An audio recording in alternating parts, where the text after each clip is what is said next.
नमस्कार बच्चों, YouTube channel शिक्षालय में आप सभी का स्वागत है। मेरा नाम है Renu Yadav. Periodic classification of elements में आज हम पढ़ने जा रहे हैं कि अगर हम ग्रुप्स में केमिकल रिएक्टिविटी की बात करते हैं तो आखिर केमिकल रिएक्टिविटी किस तरीके से वेरी करती है। ठीक है, चलिए सबसे पहले तो ये जानिए कि केमिकल रिएक्टिविटी होती क्या है। केमिकल का यहाँ पर अर्थ है कि कोई भी एलिमेंट रिएक्ट करेगा तो केमिकल ही रिएक्ट करेगा ना, क्योंकि हम केमिस्ट्री की बात कर रहे हैं। रिएक्शन जब होता है तो उसके लिए एक सबसे इम्पॉर्टेंट चीज़ होती है जिसके लिए हर एक एलिमेंट स्ट्रगल कर रहा होता है, वो होता है स्टेबिलिटी। ठीक है, कोई भी एलिमेंट चाहता है कि वो स्टेबल हो जाए, और स्टेबिलिटी के लिए किसी भी एलिमेंट के आउटरमोस्ट शेल में कम से कम 8 इलेक्ट्रॉन होने चाहिए। जब हमने पीरियड्स में केमिकल रिएक्टिविटी पढ़ी थी तब भी हमने ये कॉन्सेप्ट डिस्कस किया था। आज ग्रुप में पढ़ रहे हैं तो मैं कॉन्सेप्ट डिस्कस कर रही हूँ। जिन लोगों को इलेक्ट्रॉन्स लेने देने और शेयर करने का कॉन्सेप्ट क्लियर है वो स्क्रॉल करके आगे बढ़ सकते हैं और वीडियो को देख सकते हैं। किसी भी एलिमेंट को अपना ऑक्टेट कंप्लीट करने के लिए 8 इलेक्ट्रॉन्स की ज़रूरत होती है। हम ये डिस्कस कर चुके हैं। अगर किसी के पास 4 इलेक्ट्रॉन होते हैं, एलिमेंट के पास अगर आउटरमोस्ट शेल में 4 इलेक्ट्रॉन है तो वो इलेक्ट्रॉन शेयर करता है। लेकिन अगर किसी एलिमेंट के पास 1, 2 या 3 यानी 4 से कम इलेक्ट्रॉन्स हैं तो वो अपने इलेक्ट्रॉन्स किसी को दे देता है। ठीक है, और अगर किसी के पास 8 का आधा 4 से ज़्यादा इलेक्ट्रॉन्स हो, 5, 6 या 7, तो वो आउटरमोस्ट शेल में 1 इलेक्ट्रॉन, अगर इस जैसे 5 है तो 5 को 8 बनने के लिए 3 इलेक्ट्रॉन चाहिए तो ये 3 इलेक्ट्रॉन ले लेगा। 6 है तो ऑक्टेट कंप्लीट करने के लिए 2 इलेक्ट्रॉन चाहिए तो 2 इलेक्ट्रॉन ले लेगा। और 7, जिस एलिमेंट के आउटरमोस्ट शेल में 7 इलेक्ट्रॉन होते हैं, क्लोरीन में होते हैं, तो 1 इलेक्ट्रॉन की ज़रूरत है तो ये 1 इलेक्ट्रॉन आउटरमोस्ट शेल में ले लेगा। ठीक है, तो आई होप ये आपको समझ में आ गया होगा। तो जब कभी भी इलेक्ट्रॉन्स का लेन देन चलता है ना, तो उसी वजह से कोई भी एलिमेंट दूसरे एलिमेंट के साथ एसोसिएट होता है। जब एक एलिमेंट दूसरे एलिमेंट के साथ एसोसिएट होता है तो उस प्रोसेस को हम बोलते हैं कि रिएक्शन हुआ है, केमिकल रिएक्शन हुआ है। ठीक है, और ये केमिकल रिएक्शन जो एक एलिमेंट के द्वारा किया जाता है इसको हम कहते हैं केमिकल रिएक्टिविटी। अब देखिए, जितने भी एलिमेंट्स जिन सबका ऑक्टेट इनकम्प्लीट है उन सबको स्टेबिलिटी चाहिए। ठीक है, यानी उन सबको चाहिए कि उनका ऑक्टेट आउटरमोस्ट शेल जो है वो कंप्लीट हो। आउटरमोस्ट शेल कंप्लीट होने का मतलब है 8 इलेक्ट्रॉन होने ही चाहिए। कुछ एलिमेंट्स जो छोटे होते हैं जैसे हीलियम है, हीलियम का हमें वैसे एग्जांपल नहीं लेना चाहिए क्योंकि वो तो नोबल गैस है, उसका तो ऑक्टेट है ही कंप्लीट। कोई बहुत छोटा एलिमेंट जैसे हाइड्रोजन है, एक नॉन मेटल है, मेटल्स के साथ रखा जाता है, उसके आउटरमोस्ट शेल में 1 ही इलेक्ट्रॉन है। सबसे पहला शेल के शेल होता है, के शेल में 2 इलेक्ट्रॉन्स होने चाहिए। तो अगर हाइड्रोजन को छोड़ दें, हाइड्रोजन को तो सिर्फ 2 ही इलेक्ट्रॉन्स चाहिए, उसमें उसका ऑक्टेट कंप्लीट हो जाता है। हाइड्रोजन को छोड़कर, और हीलियम का अगर आप जिक्र करते हैं तो इसलिए कर लीजिए क्योंकि उसके पास भी आउटरमोस्ट शेल में 2 ही इलेक्ट्रॉन्स होने चाहिए। इन 2 एलिमेंट्स को छोड़कर बाकी जितने भी एलिमेंट्स हैं उनके पास उनके आउटरमोस्ट शेल में कम से कम 8 इलेक्ट्रॉन होने चाहिए। ठीक है, तो ये वही 8 इलेक्ट्रॉन्स की एक कशमकश चलती है जो किसी भी एलिमेंट को रिएक्टिव बनाती है। ठीक है, अब रिएक्टिविटी में हम ग्रुप्स में आखिर ये क्यों पढ़ रहे हैं कि रिएक्टिविटी कैसे वेरी करती है। देखिए, जब आप ग्रुप में वेरी फ्रॉम मूवमेंट करते हैं, फ्रॉम टॉप टू बॉटम करते हैं, या फिर एक भाषा लिखी जाती है when we move down the group, तो केमिकल रिएक्टिविटी किस तरीके से वेरी करेगी। ओके, ये हम क्यों डिस्कस कर रहे हैं, क्योंकि हम मॉडर्न पीरियोडिक टेबल में एलिमेंट्स को कुछ इस तरीके से अरेंज किया है कि जिन एलिमेंट्स की प्रॉपर्टीज सेम हो वो एक ही ग्रुप में आ जाए। ठीक है, और इवन तो एक ही पीरियड में आ जाए। तो पीरियड हम डिस्कस कर चुके हैं, अब हम ग्रुप डिस्कस कर रहे हैं। आइए डिस्कस करते हैं। देखिए, हमने 2 ग्रुप लिए हैं, एक ग्रुप नंबर 1 और एक ग्रुप नंबर 17। ग्रुप नंबर 1 में जितने भी एलिमेंट्स होते हैं वो एल्कली मेटल्स होते हैं, ये मेटल्स का ग्रुप है। ये स्पेसिफिकली तो हैलोजेंस कहलाए जाते हैं, लेकिन ये नॉन मेटल्स भी हैं, तो ये नॉन मेटल्स का ग्रुप है। अब हमारे पास मेटल्स हैं और नॉन मेटल्स हैं। अब हम देखेंगे कि केमिकल रिएक्टिविटी इन दोनों ग्रुप्स में किस तरीके से वेरी करती है when we move down the group. Okay, चलिए, एक चीज़ जो आप सभी को जानना ज़रूरी है हमेशा किसी भी आंसर को लिखने के लिए, समझने के लिए ख़ास तौर से, वो है एटॉमिक नंबर। अब देखिए, लिथियम की अगर मैं बात करती हूँ तो इसका एटॉमिक नंबर 3 है, कॉन्फ़िगरेशन हुआ 2, 1। Sodium atomic number 11 configuration 281, potassium atomic number 19 configuration 2881, रूबीनियम का एटॉमिक नंबर 37 होता है, यहाँ लिख लेती हूँ 37, कॉन्फ़िगरेशन होगा 2, 8, 18, 8 और 1, ठीक। सीजियम का एटॉमिक नंबर 55 है, ठीक है, और इसका एटॉमिक नंबर 87 है। अब इनके शेल्स हम नहीं लिख रहे हैं, आप खुद समझ जाइए कि ऑफ कोर्स बड़ा होगा। अब एक चीज़ आप नोटिस कीजिए कि ये जो लिथियम है ना, इस लिथियम में आपके पास सिर्फ 2 ही शेल्स हैं, के और एल, ठीक है, सिर्फ 2 ही शेल्स हैं। इसमें 3 शेल्स हैं, इसमें 4 शेल हैं, ये हो गए 5 शेल। सीजियम में 6 शेल्स होते हैं और फ्रोंशियम में 7 शेल्स होते हैं। 7 शेल्स होते हैं का क्या मतलब हुआ? शेल्स होते हैं का क्या मतलब हुआ? इसका मतलब हुआ इन सभी एटम्स के पास एक न्यूक्लियस तो है ही जो कॉमन है, जिसमें प्रोटॉन होता है और न्यूट्रॉन होता है। और लिथियम की बात करें तो इसके पास सिर्फ 2 ही शेल्स हैं। बस यहीं से कहानी शुरू होगी समझने की। अगर तो आप पुराने लेक्चर्स भी सुनकर आ रहे हैं तो ये कॉन्सेप्ट ऑलरेडी समझाया जा चुका है, तो आप इसको और आसानी से समझ सकते हैं, ठीक है ना। चलिए अब लिथियम की बात हम करते हैं। लिथियम के पास आउटरमोस्ट शेल में ऑफ कोर्स इसके पास ये तो न्यूक्लियस ही हो गया, पहले शेल में इसके पास 2 इलेक्ट्रॉन है और आउटरमोस्ट शेल में 1 ही इलेक्ट्रॉन है, ठीक है। तो जैसे हमने हाइड्रोजन की बात की या हमने हीलियम की बात की थी कि 2-2 इलेक्ट्रॉन्स पे ऑक्टेट कंप्लीट हो जाता है, ऐसे ही अपने पास एक और केस आ गया लिथियम। लिथियम के पास टोटल इलेक्ट्रॉन है 2 और 1 यानी 3। अब आप देखिए स्टेबिलिटी के लिए 8 इलेक्ट्रॉन्स चाहिए, शेयरिंग होगी 4 इलेक्ट्रॉन से, लेकिन अगर 4 से भी इलेक्ट्रॉन्स कम है तो वो अपने इलेक्ट्रॉन्स दे देता है, क्योंकि जो पहला शेल होता है यानी जो के शेल होता है, उस के शेल में अगर 2 इलेक्ट्रॉन्स होते हैं तो हम कहते हैं कि ऑक्टेट स्टेबल है, शेल कंप्लीट है, स्टेबिलिटी है एटम में, ठीक है। तो यानी ये जो 1 इलेक्ट्रॉन है ना, ये फालतू में अनस्टेबिलिटी बढ़ा रहा है। क्लियर? अब ये एटम ये एक इलेक्ट्रॉन निकालना चाहेगा कि अगर एक ये इलेक्ट्रॉन निकल जाए तो मेरे पास एक ही शेल बचेगा और उस एक शेल में 2 इलेक्ट्रॉन्स रह जाएंगे, मेरा काम कंप्लीट, मैं स्टेबल हो जाऊंगा, ठीक है। अब प्रॉब्लम क्या है? ये तो कॉन्सेप्ट सीधा साधा है, तो प्रॉब्लम क्या हो रहा है? प्रॉब्लम ये हो रहा है बच्चों कि जिस किसी भी एटम के जितने इलेक्ट्रॉन्स होते हैं उतने ही प्रोटॉन्स होते हैं। यानी अगर लिथियम के पास 3 इलेक्ट्रॉन हैं तो प्रोटॉन भी 3 ही होंगे, न्यूट्रॉन की हम बात नहीं कर रहे हैं, प्रोटॉन 3 ही होंगे। अब आप इस रिप्रेजेंटेशन से देख सकते हैं कि प्रोटॉन सारे इकट्ठे हैं और इलेक्ट्रॉन शेल्स में बटे हुए हैं। तो अब आप ही बताइए कि जो बटा होता है उसकी एनर्जी हमेशा डिस्ट्रीब्यूटेड होती है, एनर्जी अपने आप कम हो जाती है क्योंकि वो बट गया ना, दूर दूर हो गया है ना, जबकि जो इकट्ठे होता है उसमें हमेशा एनर्जी ज़्यादा होती है। इसका क्या मतलब हुआ?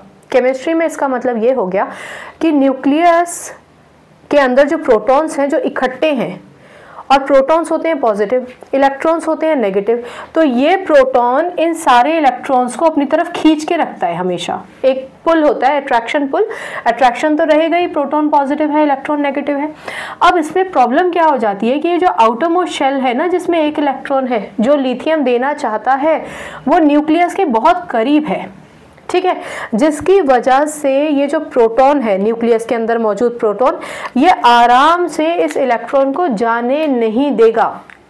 जाना तो है, इलेक्ट्रॉन तो रिलीज करना ही होगा, लेकिन इजीली इलेक्ट्रॉन रिलीज नहीं होगा, बहुत एनर्जी देनी पड़ेगी। Is that clear?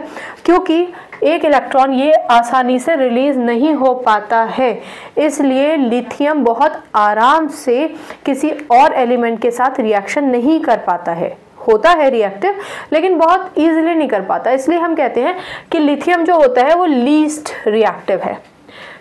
अब लीस्ट रिएक्टिव कहाँ, किस में? ग्रुप नंबर 1 के एलिमेंट से कंपैरिजन हो रहा है और किसी से कंपैरिजन नहीं करेंगे, ठीक है, सिर्फ ग्रुप नंबर 1 में। अच्छा, तो सोडियम की बात कर लेते हैं, 1-2 एग्जाम्पल समझेंगे, बाकी अपने आप क्लियर हो जाएगा। सोडियम में 3 शेल्स हैं, एटॉमिक नंबर 11, कॉन्फ़िगरेशन 2, 8 और 1, यानी पहले शेल में 2 इलेक्ट्रॉन, ये जो दूसरा शेल था जिसमें लिथियम में 1 इलेक्ट्रॉन था उसमें इसके पास 8 हैं, 1 2 3 4 5 6 7 8, और जो आखिरी शेल है उसमें 1 इलेक्ट्रॉन है। कहानी बिल्कुल वही है, सोडियम को अपना एक इलेक्ट्रॉन लूज करना ही है ताकि वो स्टेबिलिटी गेन कर सके, ताकि उसका ऑक्टेट कंप्लीट हो सके। लेकिन अगर अब आप यहाँ पर देखेंगे तो प्रोटॉन यहाँ पर भी 11 हो जाएंगे, जितने इलेक्ट्रॉन उतने प्रोटॉन। प्रोटॉन इकट्ठे हैं, इलेक्ट्रॉन बटे हुए हैं, इसलिए प्रोटॉन पावरफुल है, ये इलेक्ट्रॉन्स को अपनी तरफ खींचने की कोशिश करता ही रहता है, करेगा ही। अब आप देखिए लिथियम के केस में ये रहा न्यूक्लियस, ये पहला शेल, ये दूसरा शेल, पास हो गया ना। इलेक्ट्रॉन को पुल रखना आसान था ना एज कंपेयर टू सोडियम, जहां पर ये रहा प्रोटॉन और ये रहा आउटर मोस्ट इलेक्ट्रॉन, दूरी बढ़ गई ना, ठीक है। तो प्रोटॉन अपनी तरफ से खींच के उसको बांधने की कोशिश तो करेगा, लेकिन दूरी ज़्यादा होने की वजह से उतना स्ट्रांगली इलेक्ट्रॉन को नहीं बांध पाएगा जितना लिथियम के केस में बांध रहा था, ठीक है। तो इसलिए ही लिथियम के मुकाबले सोडियम फिर भी रिएक्टिव होगा। अगर ये लीस्ट रिएक्टिव है तो इसके नीचे आप सोडियम के नीचे आप लिखेंगे रिएक्टिव, लीस्ट नहीं है, रिएक्टिव है। लिथियम के मुकाबले फिर भी ज़्यादा रिएक्टिव है, ठीक है। एक एग्जाम्पल और समझते हैं, फिर पूरी कहानी आपको समझ में आ जाएगी। पोटेशियम, जैसा कि यहाँ दिख रहा है 1 2 3 4 4 शेल्स हैं, चलो बना के देख लेते हैं। ये हो गया सोडियम और यहाँ बना के देखते हैं। अब आप में से कुछ कह रहे हो कि मैम पहले तो लिथियम बड़ा बनाया था, अब छोटा बना दिया, तो भैया कहानी तो वही है, शेल्स तो 2 ही रहेंगे, शेल्स तो 3 ही हो जाएंगे। अब ये 1 2 3 और कितना 4, ठीक है। पहले शेल में 2 इलेक्ट्रॉन, दूसरे में हो गए हमारे पास 8 इलेक्ट्रॉन, जैसा हमने पहले डिस्कस किया था। तीसरे में भी अपने पास हो गए 8 इलेक्ट्रॉन और आउटर मोस्ट शेल में हो गया 1 इलेक्ट्रॉन। इसका मतलब total number of electron potassium में है 19, प्रोटॉन भी हो जाएंगे 19। लेकिन अब आप खुद देखिए, लिथियम के केस में आउटर मोस्ट इलेक्ट्रॉन सिर्फ दूसरे शेल में था, यहाँ तीसरे शेल में था। अब यहाँ वो आउटर मोस्ट इलेक्ट्रॉन जो पोटेशियम देना चाहता है अपने आप को स्टेबल करने के लिए, वो चौथे शेल में है।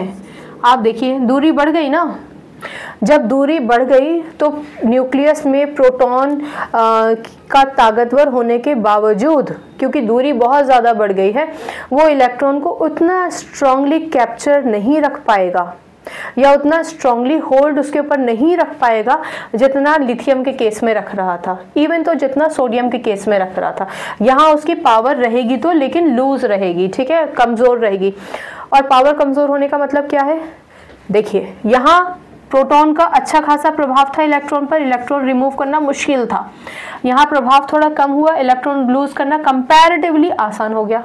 यहाँ देखिए आप 1 2 तीसरे शेल में है, न्यूक्लियस बहुत अंदर धंस गया है अब, ठीक है। न्यूक्लियस अंदर धंसने का मतलब प्रोटॉन बहुत अंदर हो गए हैं और ये इलेक्ट्रॉन को कैसे कैप्चर कर पाएंगे, तो इलेक्ट्रॉन फिर भी आसानी से रिमूव किया जा सकता है। इतनी कहानी समझ में आ गई। तो अगर ये कहानी 4 शेल तक इतनी आसान हो गई कि यहाँ बहुत मुश्किल था इलेक्ट्रॉन लूज करना, यहाँ आसान हो गया, यहाँ आसान हो गया, तो यहाँ तो और आसान हो जाएगा, क्योंकि यहाँ 1 2 3 4 5 शेल्स हैं, यानी न्यूक्लियस के 5वें शेल पर प्रोटॉन को अपनी पकड़ बनानी पड़ेगी। इसमें 6 शेल है, इसमें 7 शेल है, तो आप खुद ही बताइए। यहाँ प्रोटॉन का अच्छा पुल था, इसलिए ये लीस्ट रिएक्टिव था, क्योंकि इलेक्ट्रॉन आसानी से रिलीज नहीं कर पा रहा है। जबकि यहाँ आते आते न्यूक्लियस बहुत अंदर धंस जाएगा और 7वें शेल में वो इलेक्ट्रॉन है जिसको लूज करना ही है। कोई भी दूसरा एलिमेंट आकर आसानी से उस इलेक्ट्रॉन को ले जा सकता है, इवन तो फ्रेंशियम बहुत आसानी से उस इलेक्ट्रॉन को लूज कर सकता है, क्योंकि प्रोटॉन की वहाँ तक पहुँच नहीं है कि वो उसको कैप्चर रख पाए, क्योंकि डिस्टेंस बढ़ गया ना, इसीलिए ये हो जाएगा मोस्ट रिएक्टिव, ठीक है। तो इस पूरे लेक्चर का जेस्ट क्या है, आपने क्या सीखा? आपने सीखा इन अ मेटल, मेटल की साइड की बात कर रहे हैं आप, पीरियोडिक टेबल में इस तरफ मेटल है, उधर नॉन मेटल्स है। इन अ मेटल या फिर in group 1, when you move from top to bottom, the chemical reactivity increases. Clear? The chemical reactivity increases. लिखने की तो बस यही बात है और कुछ नहीं लिखना है, ठीक है। अब लिखने की बात भी आपको बता देती हूँ कि क्या क्या लिखना है और क्या क्या नहीं लिखना है। देखिए बहुत सिंपल है, आपको सिर्फ ग्रुप नंबर लिखना है, जैसे कि मैंने लिख रखा है, ग्रुप नंबर लिख दिया, ये एलिमेंट्स लिख दिए, एटॉमिक नंबर लिखने की ज़रूरत नहीं है, कॉन्फ़िगरेशन लिखने की ज़रूरत नहीं है। आप सिर्फ ग्रुप नंबर लिखिए, एलिमेंट्स लिखिए, पहले मैं बता चुकी हूँ। स्पेलिंग लिखने से अच्छा है सिंबल लिखिए। सिंबल के बाद पूरा नाम रिप्रेजेंट करना चाहते हैं कि Li का मतलब लिथियम है, तो वो that is a different case. But अगर आप सिंबॉलिकल रिप्रेजेंटेशन करके आएंगे तो आपके नंबर नहीं कोई काटेगा, ठीक है ना। तो ये सिंबल्स लिख दिए आपने। लिथियम के ठीक आगे लिखा लीस्ट रिएक्टिव, फ्रांशियम के ठीक आगे लिखा मोस्ट रिएक्टिव, ऊपर से लेके नीचे तक एक एरो बनाया, एरो हेड नीचे रखिए और यहाँ लिख दीजिए केमिकल रिएक्टिविटी इंक्रीजेस। 3 नंबर का क्वेश्चन है, दुनिया का कोई इंसान आपके 3 नंबर आने से रोक नहीं सकता अगर आपने इसी सीक्वेंस में लिखा। ये सीक्वेंस बनाने से पहले मैंने आपको बताया है कि ऊपर आंसर में लिख दिया कीजिए when we move down the group the chemical reactivity increases, ठीक है ना। और फिर ये पूरा एग्जाम्पल आप एज इट इज कोट कर सकते हैं। क्लियर हो गया? मैंने क्या बताया आपको, सिंबल्स लिखिए, least reactive, most reactive, arrow बनाइए, chemical reactivity increases down the group, ये भी आप ऐड कर सकते हैं, ठीक है। एरो हेड नीचे की तरफ बनाइए। एटॉमिक नंबर कॉन्फ़िगरेशन लिखने की कोई ज़रूरत नहीं है। Okay fine. I hope metals का केस तो आपको समझ में आ गया होगा। अब हम ये देखेंगे कि मेटल्स का केस नॉन मेटल से कैसे डिफरेंट है। यहाँ तो सबसे ऊपर जो एलिमेंट था वो लीस्ट रिएक्टिव था, सबसे जो नीचे एलिमेंट है वो मोस्ट रिएक्टिव है। लेकिन अगर आप ग्रुप नंबर 17 की बात करते हैं, ग्रुप नंबर 17 मतलब नॉन मेटल्स हैं ये सारे, ठीक है। स्पेसिफिकली हम इन एलिमेंट्स को हैलोजेंस कहते हैं। एक और चीज़ मैं आपको बताऊं, फ्लोरीन, क्लोरीन, ब्रोमीन, आयोडीन, एस्टेटिन। एस्टेटिन हम नहीं लेते, रेडियो एक्टिव होता है, शॉर्ट लाइफ स्पैन होता है, इजीली बहुत ज़्यादा रिएक्टिविटीज़ में हम उसको रिएक्शंस में इस्तेमाल नहीं करते हैं, इसलिए उसका जिक्र हम केमिकल रिएक्टिविटी में नहीं करेंगे। तो हमने क्या क्या लिया है, फ्लोरीन, क्लोरीन, ब्रोमीन, आयोडीन, ठीक है। चलिए, fluorine atomic number 9, 17 atomic number 35 और आयोडीन का एटॉमिक नंबर होता है 53। सब चीज़ों का कॉन्सेप्ट एटॉमिक नंबर से जुड़ा है, बस ध्यान से सुनो। कॉन्फ़िगरेशन 2 7, कॉन्फ़िगरेशन 2 8 7, कॉन्फ़िगरेशन 2 8 18 7, 18 और 2 20 और 2 28 और 7 35, कॉन्फ़िगरेशन 2 8 18 18 7, ठीक है। चलिए यहाँ एक छोटा सा पॉज लीजिए, एक छोटा सा रिवीजन आपको करा देती हूँ। नंबर ऑफ शेल्स आपको बताते हैं कि वो कौन से पीरियड को बिलोंग करता है, यानी अगर 2 शेल हैं तो इसका मतलब ये एलिमेंट ग्रुप नंबर 2 को बिलोंग करता है। 3 शेल्स हैं, KLM, ये तो जानते ही हो ना आप, KLM, K शेल में 2 इलेक्ट्रॉन, L शेल में 8 इलेक्ट्रॉन, M शेल में 7 इलेक्ट्रॉन। 3 शेल्स हैं यानी पीरियड नंबर 3 को बिलोंग करता है। 1 2 3 4 ऑफ कोर्स पीरियड नंबर 4 को बिलोंग करता है। 1 2 3 4 5 पीरियड नंबर 5 को बिलोंग करता है। ये बात तो क्लियर हो गई। चलो एक छोटा सी बात और सुन लीजिए रिवीजन के तौर पे। किसी भी एलिमेंट के आउटरमोस्ट शेल में जितने नंबर ऑफ इलेक्ट्रॉन्स होते हैं वो ये बताता है कि एलिमेंट कौन से ग्रुप को बिलोंग करता है। वो बच्चे जो पहली बार लेक्चर सुन रहे हैं वो कहेंगे कि मैम यहाँ तो 7 लिखा है और आपने लिखा है ग्रुप नंबर 17। तो बच्चों मैं आपको बता दूं कि ग्रुप नंबर 3 से लेके ग्रुप नंबर 8 तक जितने भी एलिमेंट्स होते हैं उन एलिमेंट्स के ग्रुप नंबर के साथ 10 जोड़ दिया जाता है। यानी ग्रुप नंबर 3 के साथ 10 जोड़ दोगे तो 13 हो जाएगा, इसलिए ग्रुप नंबर 7 के साथ 10 जोड़ दिया तो 17 हो गया। चलो ये छोटा सा पार्ट था रिवीजन का। अब आते हैं मेन मुद्दे पे कि इसकी केमिकल रिएक्टिविटी कैसे वेरी करती है। सबकी वही कहानी है, बस फर्क सिर्फ इतना है कि मेटल्स को एलिमेंट देने थे। आपको पता है स्टेबिलिटी 8 से आती है, 8 का आधा 4 हो तो एलिमेंट शेयर करता है इलेक्ट्रॉन, 1 2 या 3 इलेक्ट्रॉन हो तो इलेक्ट्रॉन दे देता है। लेकिन यहाँ उल्टा ही केस है, 5 6 या 7 इलेक्ट्रॉन्स होते हैं आउटरमोस्ट शेल में तो वो इलेक्ट्रॉन लेकर अपनी स्टेबिलिटी कंप्लीट करता है और ये ग्रुप इसी ग्रुप को बिलोंग करता है लेने वाले को। यानी 7 इलेक्ट्रॉन है, स्टेबिलिटी के लिए 8 इलेक्ट्रॉन की ज़रूरत है। एक एक इलेक्ट्रॉन सबको लेना है। हालांकि एक चीज़ किसी से लेना मुश्किल नहीं है, लेकिन यहाँ पर कोई खाने पीने की चीज़ तो बट नहीं रही है, ठीक है ना, कि अच्छा ठीक है तुम भी ले लो, हमारे पास तो है, चलो बांट बांट के खा लेंगे। इलेक्ट्रॉन है, इलेक्ट्रॉन के आने का मतलब समझते हो, ये जो इलेक्ट्रॉन्स हैं ये रिपेल करेंगे और प्रोटॉन अट्रैक्ट करने की कोशिश करेगा। और समझते हैं, फ्लोरीन न्यूक्लियस, प्रोटॉन न्यूट्रॉन होंगे, ये पता ही है। पहले शेल में 2 इलेक्ट्रॉन है और दूसरा जो शेल है उसमें 1 2 3 4 5 6 7 इलेक्ट्रॉन है। प्रोटॉन भी 9 है और इलेक्ट्रॉन्स भी आपके 9 है, 2 और 7 9। जैसा कि आपने मेटल्स के केस में पढ़ा वैसा ही यहाँ पर भी होगा।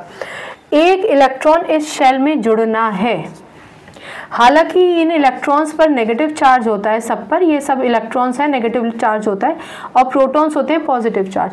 तो ये जो इलेक्ट्रॉन्स हैं ये रिपेल करते हैं किसी भी नए को, क्योंकि इलेक्ट्रॉन इज नेगेटिव और अपकमिंग इलेक्ट्रॉन भी नेगेटिव है तो रिपेल करेंगे। पर क्योंकि प्रोटॉन यही है करीब में, भाई ये शेल छोड़ के इस शेल में तो इलेक्ट्रॉन ही आना है, तो ये जो अपकमिंग इलेक्ट्रॉन है ना, जो बाहर से आना चाहता है एक इलेक्ट्रॉन, उसको ये प्रोटॉन बढ़िया तरीके से कैप्चर कर लेता है और कहता है कोई करने दो विद्रोह इलेक्ट्रॉन्स को जितना करना है ना, मैं तुमको लेकर आ रहा हूँ ना, तुम आओ, तुम मेरे साथ आके यहाँ पर जुड़ जाओ। और वो इसको यहाँ पर एडजस्ट कर लेता है। क्लियर? क्यों एडजस्ट कर पाता है? क्योंकि प्रोटॉन सारे इकट्ठे हैं, प्रोटॉन की एनर्जी जो है वो पूरी एक ही जगह पर है, ज़्यादा ताकतवर है एज कम्पेयर टू इलेक्ट्रॉन्स जो बटे हुए हैं, और ये इलेक्ट्रॉन को रेडिली अपनी तरफ अट्रैक्ट कर लेता है। ठीक, अब रेडिली अपनी तरफ अट्रैक्ट कर लेगा तो इसका क्या मतलब हुआ? इसका मतलब ये हो गया कि फ्रॉन्शियम हाईली रिएक्टिव होगा, क्योंकि बहुत आसान है इलेक्ट्रॉन ले पाना। ठीक, इतना समझ में आया? चलो क्लोरीन की बात करते हैं। 287, पहले शेल में 2 इलेक्ट्रॉन, दूसरे शेल में अब ये क्लोरीन का बना रही हूँ मैं, ठीक है, इसको फ्लोरीन मत समझना। और तीसरे शेल में है इसके पास 1 2 3 4 5 6 7 इलेक्ट्रॉन। अब यहाँ से एक इलेक्ट्रॉन आना है, आप खुद देखिए, न्यूक्लियस में प्रोटॉन है वो भी 17 ही हो गए हैं, 17 इलेक्ट्रॉन 17 प्रोटॉन। पर जैसे इससे पहले केस में जब फ्रॉन्शियम की बात थी तो यहाँ तो प्रोटॉन ही था, ये शेल छोड़ के यहाँ पर वो इलेक्ट्रॉन ला रहा था, लेकिन अब तो एक और शेल बढ़ गया ना, तो डिस्टेंस देख रहे हैं आप, डिस्टेंस बढ़ गया ना। डिस्टेंस बढ़ने की वजह से हालांकि नंबर ऑफ प्रोटॉन्स भी बढ़ गए हैं, सब इकट्ठे हैं, उनकी एनर्जी 17 के हिसाब से अच्छी खासी है। इलेक्ट्रॉन्स क्योंकि 17 हैं पर वो बटे हुए हैं तो इसलिए उनकी एनर्जी बीट नहीं कर पाएगी प्रोटॉन की एनर्जी को, ये तो तय है, कंपीट भी नहीं कर पाएगी। तो 17 इलेक्ट्रॉन होने की वजह से ये इलेक्ट्रॉन अपनी तरफ खींच तो सकता है, पर क्योंकि ये काफ़ी अंदर हो गया, अब इसको इतना डिस्टेंस ज़्यादा हो गया ना, डिस्टेंस ज़्यादा होने की वजह से ये इस इलेक्ट्रॉन को उतना स्ट्रांगली पुल नहीं कर पाएगा जितना फ्लोरीन के केस में कर रहा था। I should repeat my line, fluorine के केस में प्रोटॉन जितना स्ट्रांगली इनकमिंग इलेक्ट्रॉन को वेलकम कर पा रहा था, उतना स्ट्रांगली क्लोरीन का प्रोटॉन इलेक्ट्रॉन को पुल नहीं कर पाएगा, क्योंकि वो काफ़ी अंदर हो गया है, थर्ड शेल में इलेक्ट्रॉन आना है। ठीक है, तो अगर ये हाईली रिएक्टिव था तो ये रिएक्टिव हो गया। क्लियर? एक और कहानी सुन लो, अगर हम ब्रोमीन की बात करते हैं तो ब्रोमीन में एक और शेल जुड़ गया है, 2 8 18, यानी थर्ड शेल में उसके पास 18 इलेक्ट्रॉन है। ठीक है, मैं 18 बना नहीं रही हूँ, और आउटरमोस्ट शेल में उसके पास 7 इलेक्ट्रॉन है। ठीक है, 4 5 6, अब देखिए और डिस्टेंस बढ़ गया। इसका क्या मतलब हुआ? इसका मतलब ये हुआ कि साइज ऑफ एटम अगर छोटा होता है तो प्रोटॉन अपकमिंग इलेक्ट्रॉन को इजीली पुल कर पाता है और अपने शेल में एडजस्ट कर लेता है। जैसे जैसे साइज ऑफ एटम बढ़ता जाता है, न्यूक्लियस काफ़ी अंदर आ जाता है और उसका जो अट्रैक्शन पुल है आउटरमोस्ट शेल में इलेक्ट्रॉन को एडजस्ट करने के लिए, वो उतना स्ट्रांग नहीं होता एज कम्पेयर टू छोटे एटम। और जैसे जैसे साइज ऑफ एटम बढ़ता चला जाता है, भाई एक इलेक्ट्रॉन आएगा तो एडजस्ट तो होगा, ऐसा नहीं है कि ये 7 ही रह जाएगा, नहीं, होंगे ये 8 ही, लेकिन इसमें 8 इलेक्ट्रॉन करने के लिए बहुत एनर्जी देनी पड़ती है। एनर्जी किसी भी फॉर्म में देनी पड़ती है, आपको हीट देना पड़ सकता है, आपको लाइट देना पड़ सकता है, आपको कैटलिस्ट देना पड़ सकता है, एफर्ट्स डालने पड़ेंगे, तब एक इलेक्ट्रॉन आ पाएगा। यहाँ पर तो प्रोटॉन का पुल ही काफ़ी है। Is that clear? तो एफर्ट्स क्यों डालने पड़ते हैं? क्योंकि स्टेबिलिटी तो करनी है पूरी, लेकिन प्रोटॉन के लिए थोड़ा मुश्किल हो जाता है। अब क्योंकि प्रोटॉन के लिए मुश्किल हो जाता है, इसीलिए हम ये कहते हैं कि जो छोटा एटम है वो मोस्ट रिएक्टिव है। जैसे जैसे एटॉमिक साइज बढ़ेगा, अब इस ग्रुप में तो सबसे बड़ा साइज आयोडीन का है, देखो ना, इसमें 2 शेल हैं, इसमें 3 शेल हैं, इसमें 4 शेल हैं, और इसमें 1 2 3 4 5 शेल हैं। तो ऑफकोर्स इसका साइज फ्लोरीन के मुकाबले तो काफ़ी बड़ा हो गया ना, इसलिए ये हो गया लीस्ट रिएक्टिव। इससे क्या सीखा आपने? इससे आपने ये सीखा, on moving down in a group of non metals the chemical reactivity decreases. जब आप नीचे जाते हैं तो केमिकल रिएक्टिविटी डिक्रीज होती है। अगर आप ये बना के आ जाएंगे और ये स्टेटमेंट लिख देंगे तो 0 मिलेगा। ये बना के आएंगे और ये स्टेटमेंट लिख देंगे तभी भी 0 मिलेगा, क्योंकि ये मेटल्स है, ये अपने इलेक्ट्रॉन देता है, ये नॉन मेटल है, ये इलेक्ट्रॉन लेता है। एक तो देने लेने का ही बहुत बड़ा फर्क हो गया। दूसरी बात, ये देखो सबसे ऊपर था लीस्ट रिएक्टिव था, सबसे नीचे मोस्ट रिएक्टिव। यहाँ कहानी पलट गई, सबसे ऊपर वाला मोस्ट रिएक्टिव और सबसे नीचे वाला लीस्ट रिएक्टिव। यहाँ मेटल्स के केस में chemical reactivity increases on going down the group या फिर on going from top to bottom, whereas the chemical reactivity decreases on going down the group या फिर on moving from top to bottom in a group. In a group, हम group की बात कर रहे हैं, ठीक है। सो आई होप आपको केमिकल रिएक्टिविटी का ये कॉन्सेप्ट समझ में आ गया होगा। अगर आपसे केमिकल रिएक्टिविटी पूछी जाती है तो आप ये भी लिखिए और आप ये भी लिखिए, अगर जनरल पूछा है तो। अगर जनरल नहीं पूछा है, पूछते हैं कि explain how in metals the chemical reactivity very in a group, तो आप ये लिखेंगे। अगर पूछें explain how in non metals the chemical reactivity very in a group, तो आप ये लिखेंगे। जनरल अगर पूछेंगे तो आप ये दोनों लिख कर आइए। लिखने का तरीका मैंने आपको बताया है, ग्रुप नंबर लिखिए, एलिमेंट्स का सिंबल बनाइए, लीस्ट मोस्ट एरो बनाइए, केमिकल रिएक्टिविटी इंक्रीजेस। ठीक वही आपको यहाँ लिखना होगा। ये जो सब चीज़ें हैं ना, ये सब नहीं लिखनी है, ये सब नहीं लिखना है, सिर्फ सिंबल्स लिखने हैं। ये लिखना है, ये लिखना है और ये लिखना है एरो बनाकर। एरो यहाँ पर भी डाउन जा रहा है, ठीक है। ये सब तो मैंने आपको समझाने के लिए लिखा था, right. So I hope chemical reactivity group में कैसे वेरी करती है वो आपको समझ में आ गया होगा। बच्चों ये जितने भी एफर्ट्स है ना, ये सिर्फ इसलिए डाले जा रहे हैं कि आपको केमिस्ट्री रटनी ना पड़े। अगर आपको कोई भी चीज़ समझ में नहीं आती तो प्लीज़ उसे पूछिए। टीचर होने के बावजूद भी अगर बार बार प्लीज़ कहना पड़े तो वैसे तो दुख की बात है। आपको खुद से पूछना चाहिए, हेजिटेशन किस बात का। आपका हर छोटा बड़ा क्वेश्चन मेरे लिए बहुत इंपॉर्टेंट है। आपकी क्वेरी इंपॉर्टेंट है। क्वेरी ख़त्म हो जाए, आपको क्लैरिफिकेशन आ जाए, उससे बड़ा रिवॉर्ड मेरे लिए ही नहीं, किसी भी टीचर के लिए कुछ नहीं हो सकता। कि भाई बच्चे ने सवाल पूछा, हमने उसको जवाब दे दिया, बच्चा अब संतुष्ट है, अब उसको कोई डाउट नहीं है, अच्छा लिख कर आएगा या लिख कर आएगी। एक जनरल फॉर्म में हम बता रहे हैं, ठीक है ना। तो वो सबसे बड़ा रिवॉर्ड होता है। तो आपको डाउट है तो पूछिए, ठीक है ना। शिक्षालय आइए, केमिस्ट्री से अपनी केमिस्ट्री अच्छी बनाइए। और मैं तो बार बार कहती हूँ, ज़रूरी नहीं शिक्षालय आइए, आपके एग्ज़ाम सर पे हैं, आप किसी भी टीचर से पूछेंगे, कोई भी टीचर बहुत खुशी खुशी आपको बेसिक कॉन्सेप्ट समझाएंगे। कॉन्सेप्ट समझिए, आपको केमिस्ट्री रटने की ज़रूरत नहीं है। बाकी आप अपनी भाषा में भी लिख सकते हैं। मोरओवर इतने बार लैंग्वेज सुन चुके हैं कि शायद याद भी हो गया होगा, ठीक है ना। तो बस यही सबसे इम्पोर्टेंट है। बाकी आप लगे रहिए, आप लक्ष्य ज़रूर ज़रूर ज़रूर पाएंगे। पूरी कायनात मिलकर आपको आपका लक्ष्य देगी। बस सकारात्मक रहिए, हारने की ज़रूरत नहीं है। अच्छे से पढ़ाई कीजिए, अपना ख्याल रखिए, खुश रहिए। नमस्कार।